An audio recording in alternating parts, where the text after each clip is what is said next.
Hi Aries, how are you? So let's talk a little bit about the way I read so you understand what I'm talking about if this is your first time listening to my readings, and then we'll get into your energy.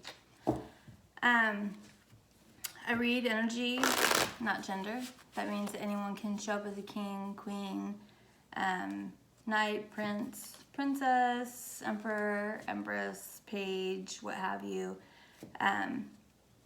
If you're showing up as a king or queen, it doesn't mean that it's not necessarily that you're a man or a woman. It's the energy that you're approaching the situation with. So if you are a man that's approaching the situation from a nurturing sort of energy, you might show up as a queen. If you are a woman that's approaching the situation in a way that you're taking action, you might show up as a king. Pages can be children, or they can be immature people or immature offers. What else? I will read this as a love story. That doesn't necessarily mean that it is a love story. This can have to do with friends, family, career, business deals, real estate, you name it, however it applies to you. Let it resonate that way, and if it's not resonating for you, just let it go. Not every general reading is going to apply to every Aries that listens to it. What else? Energy is fluid, so it can go back and forth.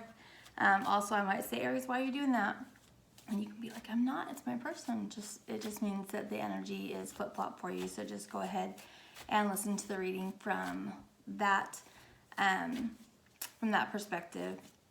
This is part one of the reading. There will be an extended version of the reading where I will elaborate on the cards that come out now and clarify on them, get more information as to what they mean. Because fewer people listen to the extended versions, they tend to be much more like personal readings because there's fewer energies that I'm drawing on to do those clarifications. If this resonates with you and you'd like to have a personal reading, you can schedule that at thislittlelighealing.com, which is linked below in the description box, as well as the link to the extended version of the reading. Boom, I think we got it out okay. I'm being a little bit faster than I'm trying. Okay, Aries. So if you've listened to my readings before, you know I pull oracles before we get into the reading, just so I understand the energy of the reading. And usually I have a pretty good idea of what the overall energy is, but very rarely do I actually kind of get a story from the cards, and that's kind of what's happened with this reading. So it'll be interesting to see if once we get into the tarot, if it matches up with the storyline that I'm getting from the energy oracles.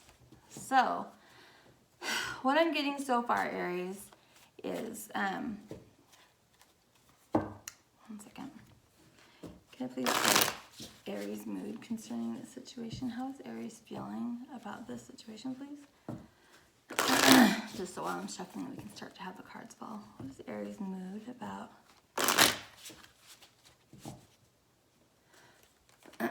the situation, please?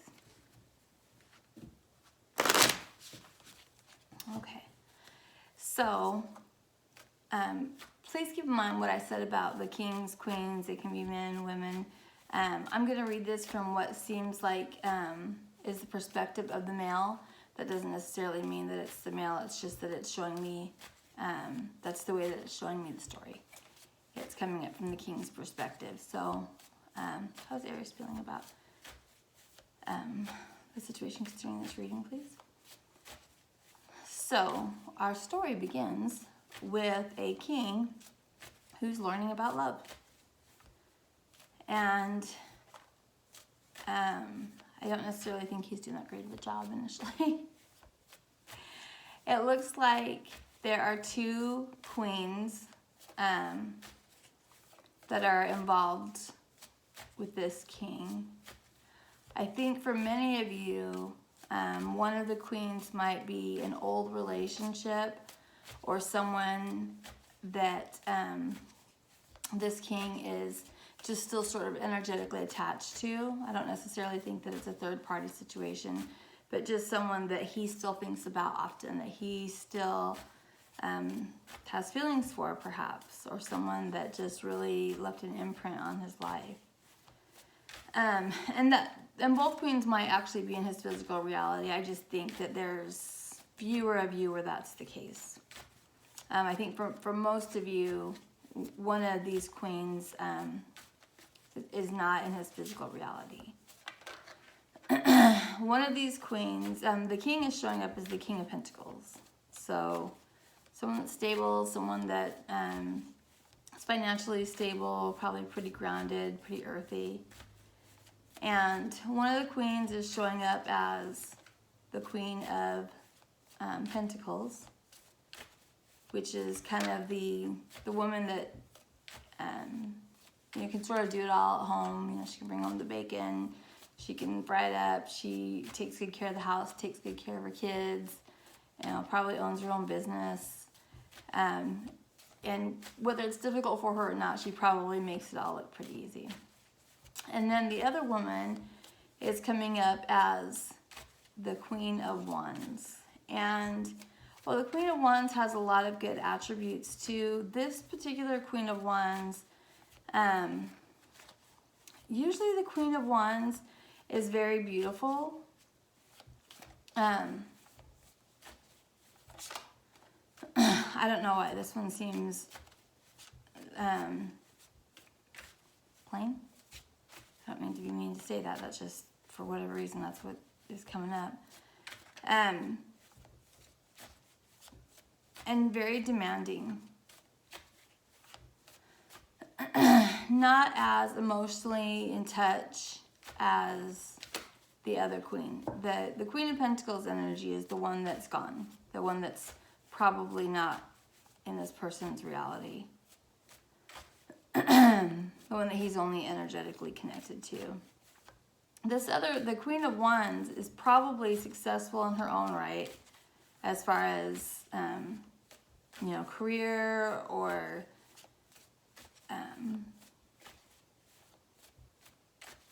things of that nature, but maybe less so spiritually or emotionally than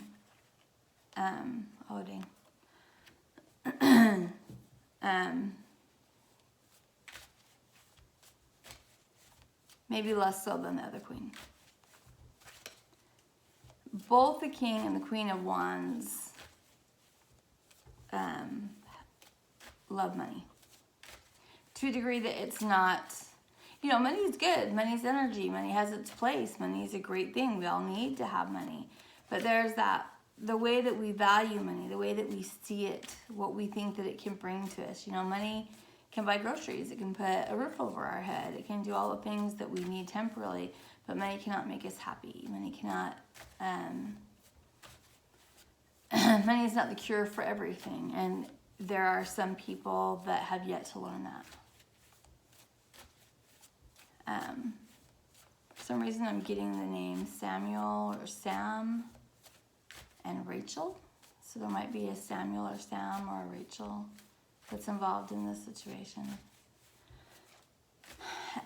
This king, initially when he meets this Queen of Wands, thinks that this is great. Sorry about that, Aries. So we're going to go ahead and get into the tarot storyline here and see what it is that's happened.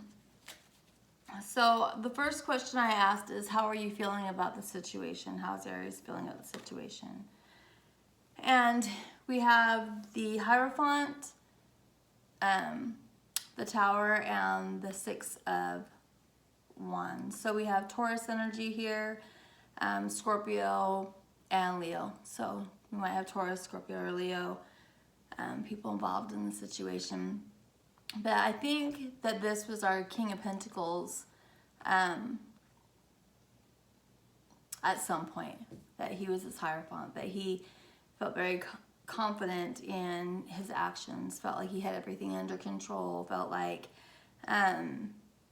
he had things on lock, he knew what was going on. And then all of a sudden this Tower moment comes along, which I think is this realization of how his past behaviors are coming back to affect him in his life now. Like basically, I think somebody here is getting a big, is having a karmic experience, and not only having it, but recognizing it.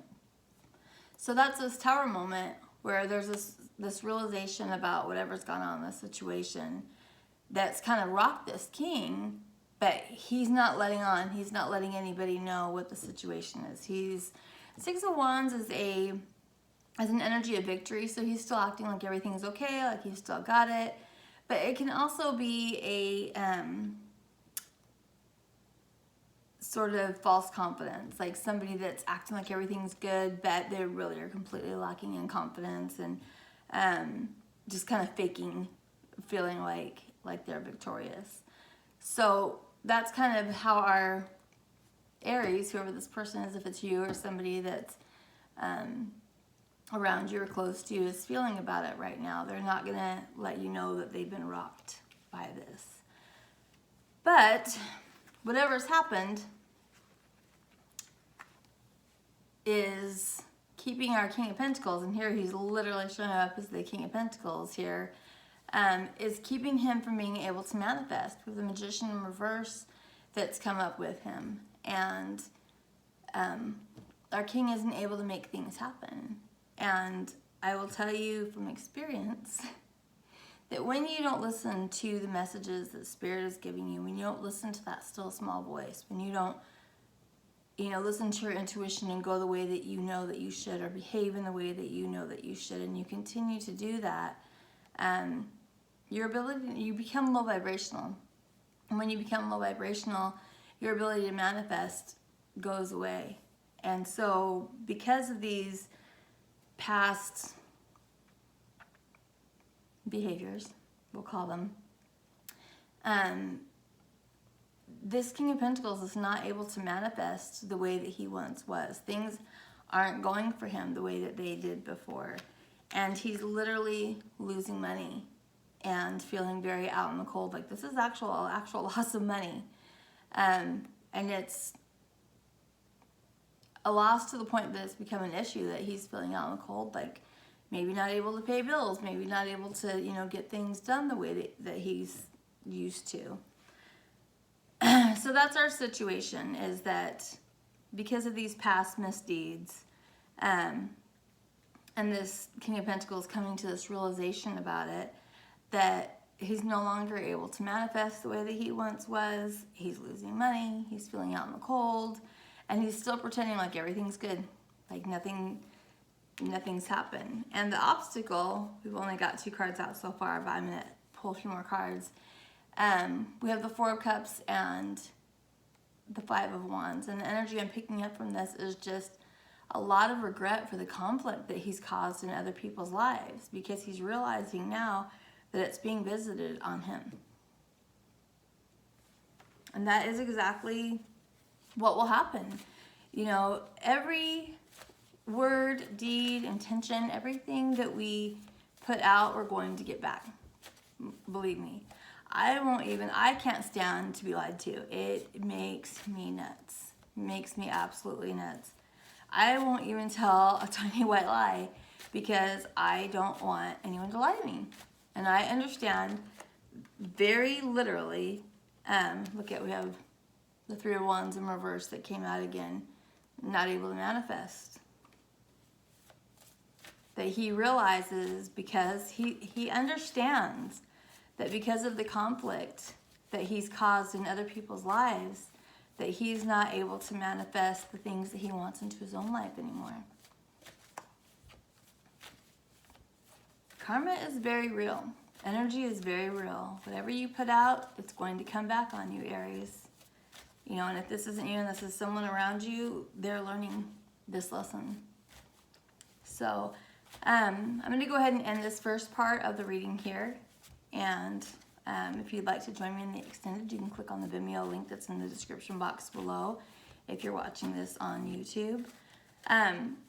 We're going to clarify over here on this Tower moment. I want to see what happened here.